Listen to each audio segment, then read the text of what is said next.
The most massive tsunami, perfect storm is bearing down upon us. This perfect storm is mounting a grim reality, increasingly grim reality, and we are facing that reality with the full belief that we can solve our problems with technology, and that's very understandable.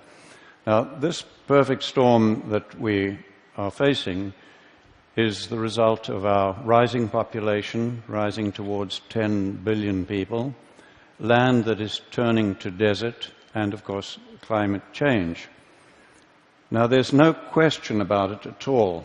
We will only solve the problem of replacing fossil fuels with technology. But fossil fuels, carbon, coal and gas, are by no means the only thing that is causing climate change. Desertification is a fancy word for land that is turning to desert. And this happens only when we create too much bare ground. There's no other cause. And I intend to focus on most of the world's land that is turning to desert. But I have for you a very simple message that offers more hope than you can imagine. We have environments where humidity is guaranteed throughout the year. On those, it is almost impossible to create vast areas of bare ground, no matter what you do. Nature covers it up so quickly. And we have environments where we have months of humidity followed by months of dryness, and that is where desertification is occurring. Fortunately, with space technology now, we can look at it from space. And when we do, you can see the proportions fairly well. Generally, what you see in green is not desertifying, and what you see in brown is. And these are by far the greatest areas of the Earth. About 2/3, I would guess, of the world is desertifying. I took this picture in the Tihama Desert while 25 millimeters, that's an inch of rain, was falling. Think of it in terms of drums of water, each containing 200 liters. Over 1,000 drums of water fell on every hectare of that land that day. The next day, the land looked like this. Where had that water gone? Some of it ran off as flooding, but most of the water that soaked into the soil simply evaporated out again, exactly as it does in your garden if you leave the soil uncovered.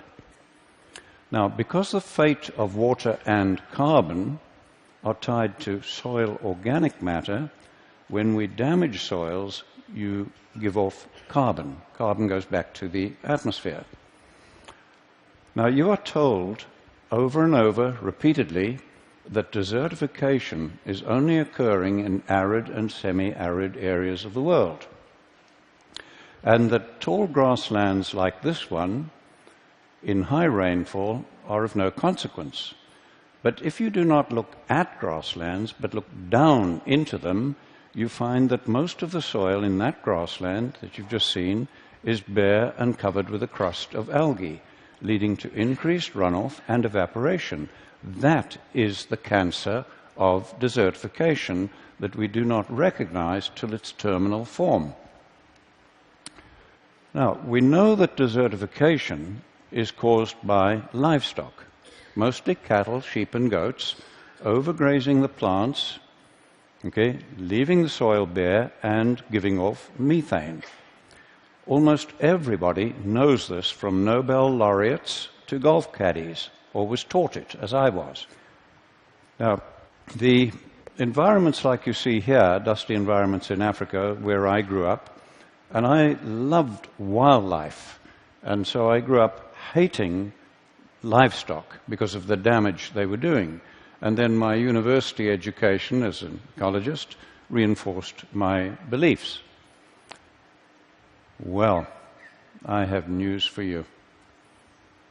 We were once just as certain that the world was flat. We were wrong then, and we are wrong again. And I want to invite you now to come along on my journey of re-education, and discovery. When I was a young man, a young biologist in Africa, I was involved in setting aside marvelous areas as future national parks. Now, no sooner, this was in the 1950s, and no sooner did we remove the hunting, drum-beating people to protect the animals, then the land began to deteriorate, as you see in this park that we formed.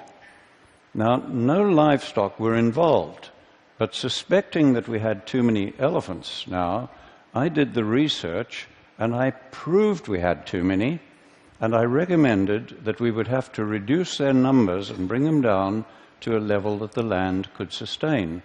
Now, that was a terrible decision for me to have to make, and it was political dynamite, frankly. So our government formed a team of experts to evaluate my research. They agreed with me, and over the following years, we shot 40,000 elephants to try to stop the damage. And it got worse, not better. Loving elephants as I do, that was the saddest and greatest blunder of my life, and I will carry that to my grave. One good thing did come out of it. It made me absolutely determined to devote my life to finding solutions. When I came to the United States, I got a shock to find national parks like this one desertifying as badly as anything in Africa. And there'd been no livestock on this land for over 70 years. And I found that American scientists had no explanation for this except that it is arid and natural. So I then began looking at all the research plots I could over the whole of the western United States where cattle had been removed to prove that it would stop desertification. But I found the opposite. As we see on this research station, where this grassland that was green in 1961, by 2002, had changed to that situation. And the authors of the position paper on climate change, from which I obtained these pictures, attribute this change to unknown processes. Clearly, we have never understood what is causing desertification, which has destroyed many civilizations and now threatens us globally. We have never understood it. Take 1 square meter of soil and make it bare, like this is down here, and I promise you, you will find it much colder at dawn and much hotter at midday than that same piece of ground if it's just covered with litter, plant litter. You have changed the microclimate. Now, by the time you are doing that and increasing greatly the percentage of bare ground on more than half the world's land, you are changing macroclimate. But we have just simply not understood why was it beginning to happen 10,000 years ago, why has it accelerated lately? We had no understanding of that. What we had failed to understand was that these seasonal humidity environments of the world, the soil and the vegetation, developed with very large numbers of grazing animals. And that these grazing animals developed with ferocious pack-hunting predators. Now, the main defense against pack-hunting predators is to get into herds. And the larger the herd, the safer the individuals. Now, large herds dung and urinate all over their own food, and they have to keep moving. And it was that movement that prevented the overgrazing of plants, while the periodic trampling ensured good cover of the soil, as we see where a herd has passed.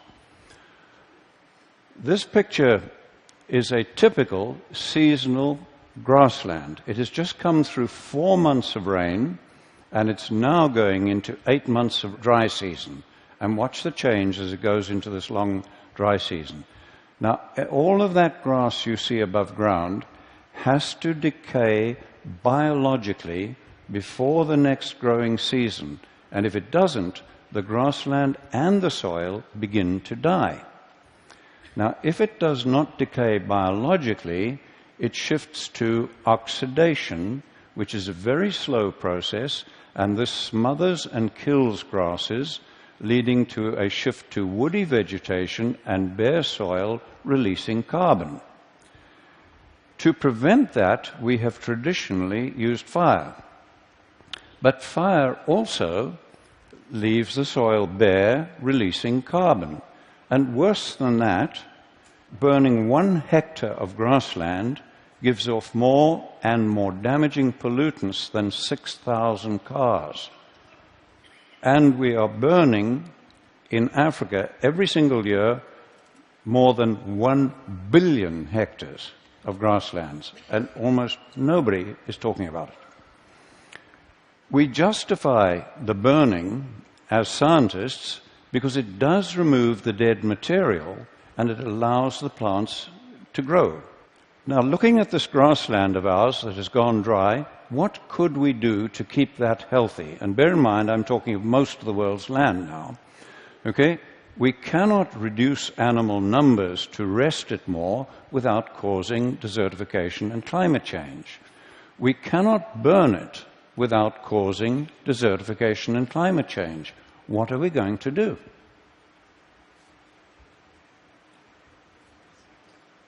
There is only one option. I repeat to you, only one option left to climatologists and scientists, and that is to do the unthinkable and to use livestock, bunched and moving, as a proxy for former herds and predators and mimic nature. There is no other alternative left to mankind. So let's do that. So on this bit of grassland, we'll do it, but just in the foreground. We'll impact it very heavily with cattle to mimic nature, and we've done so, and look at that. All of that grass is now covering the soil as dung, urine, and litter or mulch, as every one of the gardeners amongst you would understand, and that soil is ready to absorb and hold the rain, to store carbon, and to break down methane. And we did that without using fire to damage the soil, and the plants are free to grow. When I first realized that we had no option as scientists but to use much vilified livestock to address climate change and desertification, okay, I was faced with a real dilemma. How were we to do it? We'd had 10,000 years of extremely knowledgeable pastoralists bunching and moving their animals, but they had created the great man-made deserts of the world. Then we'd had 100 years of modern range science, and that had accelerated desertification, as we first discovered in Africa and then confirmed in the United States, and as you see in this picture of land managed by the federal government. Clearly more was needed than bunching and moving the animals, and humans, over thousands of years, had never been able to deal with nature's complexity. But we biologists and ecologists had never tackled anything as complex as this. So rather than reinvent the wheel, I began studying other professions to see if anybody had. And I found there were planning techniques that I could take and adapt to our biological need, and from those I developed what we call holistic management and planned grazing, a planning process. And that does address all of nature's complexity and our social, environmental, economic complexity. Today, we have young women like this one teaching villagers in Africa how to put their animals together into larger herds, plan their grazing to mimic nature, and where we have them hold their animals overnight, we run them in a predator-friendly manner, because we have a lot of lions and so on, and where they do this and hold them overnight to prepare the crop fields, we're getting very great increases in crop yield as well. Let's look at some results. This is land close to land that we manage in Zimbabwe. It has just come through 4 months of very good rains it got that year, and it's going into the long dry season. But as you can see, all of that rain, almost all of it, has evaporated from the soil surface. Their river is dry despite the rain just having ended, okay? And we have 150,000 people on almost permanent food aid. Now let's go to our land nearby on the same day with the same rainfall and look at that. Our river is flowing and healthy and clean. It's fine. The production of grass, shrubs, trees, wildlife, everything is now more productive, and we have virtually no fear of dry years. And we did that by increasing the cattle and goats 400%, planning the grazing to mimic nature and integrate them with all the elephants, buffalo, giraffe, and other animals that we have. But before we began, our land looked like that. This site was bare and eroding for over 30 years, regardless of what rain we got. Okay? Watch the marked tree and see the change as we use livestock to mimic nature. This was another site where it had been bare and eroding, and at the base of the marked small tree, we had lost over 30 centimeters of soil. Okay? And again, watch the change just using livestock to mimic nature. And there are fallen trees in that now because these are now, the better land is now attracting elephants, etc. This land in Mexico was in terrible condition, and I've had to mark the hill because the change is so profound.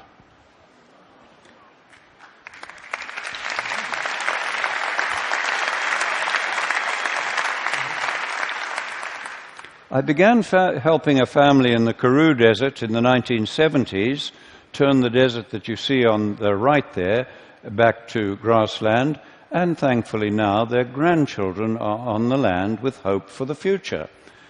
And look at the amazing change in this one, where that gully has completely healed using nothing but livestock, mimicking nature. And once more, we have the third generation of that family on that land with their flag still flying. The vast grasslands of Patagonia are turning to desert, as you see here. The man in the middle is an Argentinian researcher, and he has documented the steady decline of that land over the years as they kept reducing the sheep numbers. They put 25,000 sheep in one flock, really mimicking nature now, with planned grazing, okay, and they have documented a 50% increase in the production of the land in the first year. We now have in the violent Horn of Africa pastoralists planning their grazing to mimic nature and openly saying it is the only hope they have of saving their families and saving their culture. 95% of that land can only feed people from animals. I remind you that I am talking about most of the world's land here that controls our fate, including the most violent region of the world where only animals can feed people from about 95% of the land. What we are doing globally is causing climate change as much as, I believe, fossil fuels, and maybe more than fossil fuels. But worse than that, it is causing hunger, poverty, violence, social breakdown, and war. And as I am talking to you, millions of men, women, and children are suffering and dying. And if this continues, we are unlikely to be able to stop the climate changing even after we have eliminated the use of fossil fuels. I believe I've shown you how we can work with nature at very low cost to reverse all this. We are already doing so on about 15 million hectares on 5 continents. And people who understand far more about carbon than I do calculate that for illustrative purposes, if we do what I'm showing you here, we can take enough carbon out of the atmosphere and safely store it in the grassland soils for thousands of years. And if we just do that on about half the world's grasslands that I've shown you, we can take us back to pre-industrial levels while feeding people. I can think of almost nothing that offers more hope for our planet, for your children, and their children, and all of humanity. Thank you.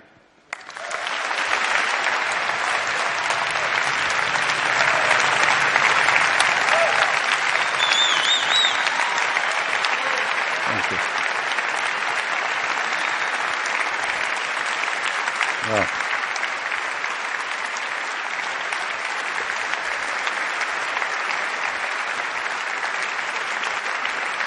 thank you, Chris.